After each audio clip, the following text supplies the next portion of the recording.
Olá pessoal, boa noite. Eu vim aqui hoje trazer a atualização do Congresso INETS.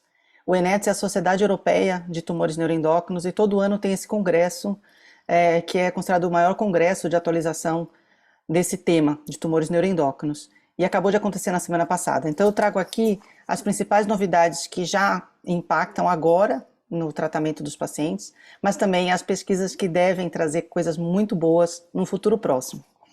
Então, acho que um dos estudos mais importantes que foi apresentado agora, na verdade foi agora e no congresso em janeiro da Sociedade Americana de Oncologia Gastrointestinal, é o estudo NETTER-2. O NETTER-2 é uma sequência do estudo NETTER-1, que avaliou o papel do lutécio.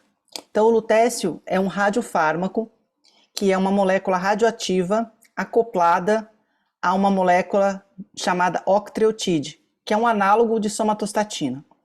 Então, esse radiofármaco, o que ele faz?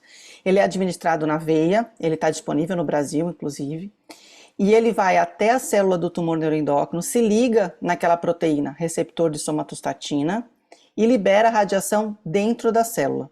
É um tratamento muito efetivo e tem estudos provando isso, principalmente em pacientes com tumores neuroendócrinos do intestino delgado, do intestino fino.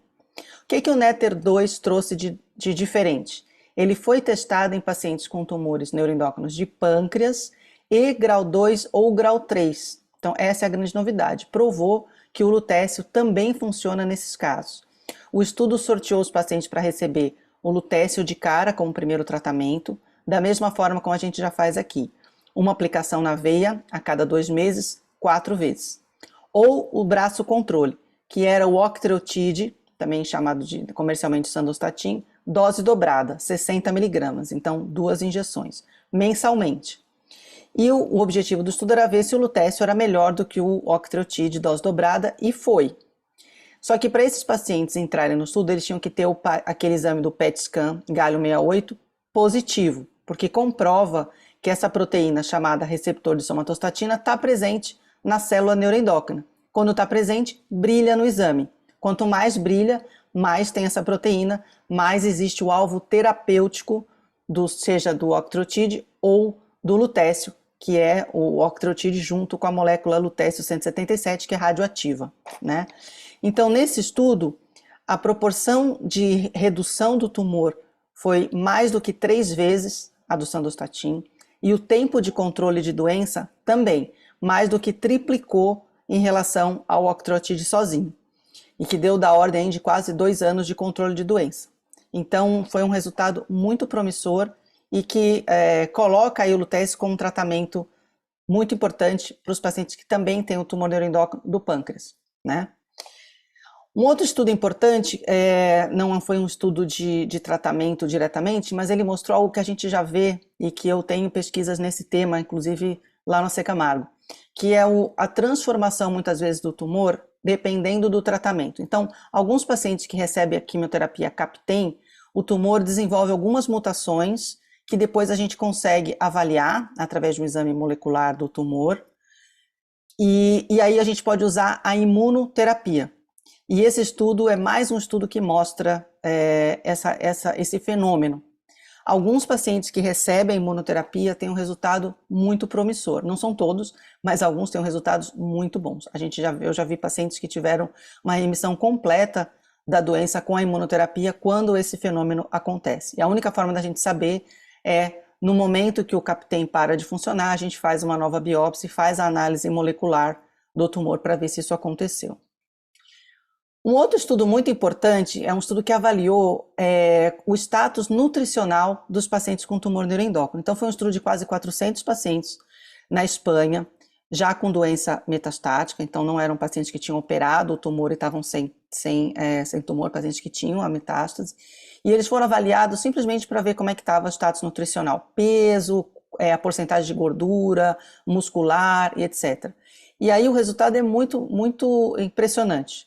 Eles acharam que 69%, então quase mais de 2/3 dos pacientes tinham algum grau de desnutrição, principalmente aqueles que tinham tumores do intestino delgado ou do pâncreas. E a gente sabe que esses pacientes muitas vezes operam o tumor inicial, ressecam uma parte do intestino, e a digestão dos alimentos fica comprometida, a absorção de vitaminas, proteínas. Inclusive, 15% dos pacientes tinham até perda de massa muscular. E tudo isso foi correlacionado com pior qualidade de vida, mais fadiga, mais mal-estar, mais perda de apetite, que acaba sendo um ciclo vicioso. Então, a mensagem que fica desse estudo é: muito importante a avaliação nutricional, converse com o seu médico, porque isso pode ter um impacto importante na sua qualidade de vida. Então, muitas vezes, repor vitamina, avaliação com nutrição pode melhorar muito até os sintomas da própria doença.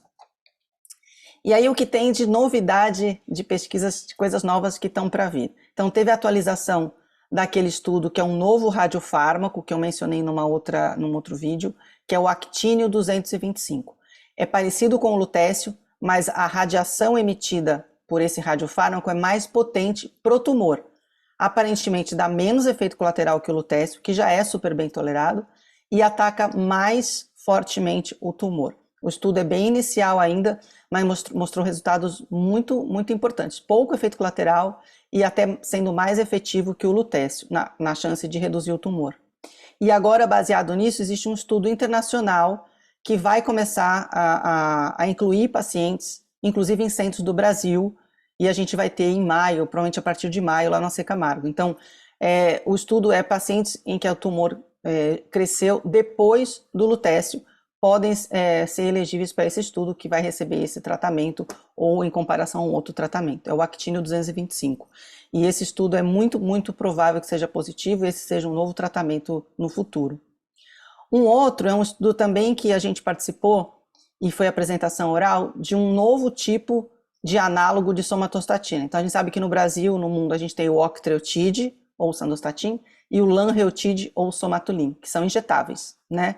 E aí esse estudo avaliou o paltusotine, que é a mesma classe de remédio, só que é oral.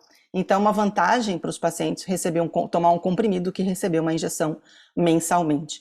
O estudo está sendo testado em pacientes com síndrome carcinoide e mostrou, e a nossa percepção também tratando esses pacientes dentro do estudo, que o comprimido é tão eficaz quanto a injeção e, obviamente, muito mais conveniente. Então, esse é um futuro tratamento que deve substituir a injeção dos análogos de somatostatina por esse comprimido.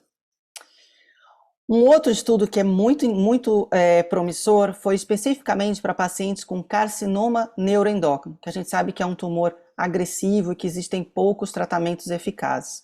É um estudo muito inicial de uma imunoterapia direcionada especificamente para esses tumores. Ele já está em andamento de aprovação para alguns tipos de carcinoma neuroendócrino pulmonar, e esse estudo foi para os carcinomas neuroendócrinos extrapulmonares, então a maioria de pâncreas, colo, reto e estômago. E foi muito interessante, apesar de ser bem preliminar, 54 pacientes foram avaliados quanto à eficácia do tratamento e mais da metade deles o tumor reduziu significativamente. Então, isso é muito promissor quando a gente compara com o que existe hoje como quimioterapia. Então, ainda é preliminar, mas é um tratamento promissor que deve também vir no futuro, e se tiver algum estudo mais numa fase mais não tão preliminar, né, quando está testando a dose, mas quando a gente já testa a eficácia, ele deve vir para o Brasil também. Então é algo para ficar antenado, que tem investimento em pesquisa também para esse tipo raro de neoplasia neuroendócrina. E o último estudo que eu quero trazer aqui, que é um estudo que traz assim um sentimento de coisa positiva, foi um estudo que avaliou o risco de metástase em quem tinha tumores neuroendócrinos do apêndice. Como é um tumor mais raro, muitas vezes a gente não tem muita informação na literatura médica. E o estudo mostrou que a chance do paciente desenvolver metástase depois da cirurgia do apêndice é muito baixa, foi 0,2%, ou seja, mais de quase 98,5% ou mais aí dos pacientes, a cirurgia do apêndice ou complementando com uma cirurgia de retirada de parte do intestino é suficiente, a grande maioria realmente fica curada. Isso é muito bom, porque esses tumores muitas vezes acontecem em pessoas jovens. Então, essa é uma notícia positiva que fica aí. Então, muitas coisas novas, eu trouxe aqui o que é mais relevante, vamos dizer, para o dia a dia de quem está aqui no canal, mas a gente espera que coisas novas continuem aparecendo e sempre que tiver eu trago aqui para atualizar vocês. Um abraço.